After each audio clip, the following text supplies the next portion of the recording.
दुनिया में कोई जानदार इतनी डे लाइट सूरज की रोशनी नहीं देखता जितनी ये देखता है। 70,000 किलोमीटर एक साल में ये सफर करता है, उड़ता है, माइग्रेशन करता है।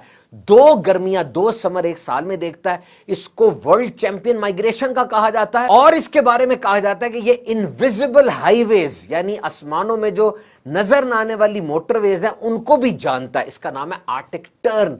ये परिंदे क्यों करते हैं? ये फीडिंग के लिए, ब्रीडिंग के लिए, मौसमों से फायदा उठाने के लिए, और इनके पास नेचुरल जीपीएस है जो हमने आज इजाद की, हजारों सालों से इनके पास है।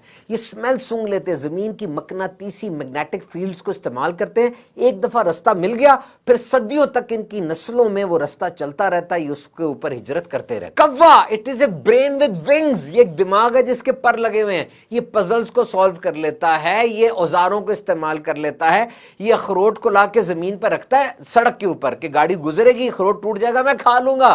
और जिस जगह कोई कौवा मर जाए ना, सारा टब्बर आ जाता है और आके वो तहकीक करते हैं, और जब तक तहकीक मुकम्मल नहीं होती उस जगह का खाना नहीं खाते, शायद ये कुछ खा के मरा हो। ये चेहरे नहीं भूलते और दुश्मनी भी नहीं भूलते। एक कौवे से दुश्मनी कर ले, वो अपने पूरे टब्बर को भी बताएगा और नस्लों को बता के जाएगा इस बंदे ने मेरे साथ दुश्मनी की। डॉल्फिन मछली और चमगादड़, आंखें होती हैं लेकिन सोनार और एको लोकेशन इनके अंदर एक कुदरती सलाहियत है। ये आवाज निकालती हैं, आवाज सामने ऑब्जेक्ट से टकरा कर बाउंस करके इनको पहुंचती है। इन्हें सामने वाली चीज की लोकेशन का पता चल जाता है, उसके साइज का पता चल जाता है, कितनी दूर है ये पता चल जाता है। डॉल्फिन तो बड़ी ज़हीन जानवर है, शीशे के सामने खड़ी है उसको पता चल जाता है ये अक्स मेरा है, किसी और जानवर का नहीं है।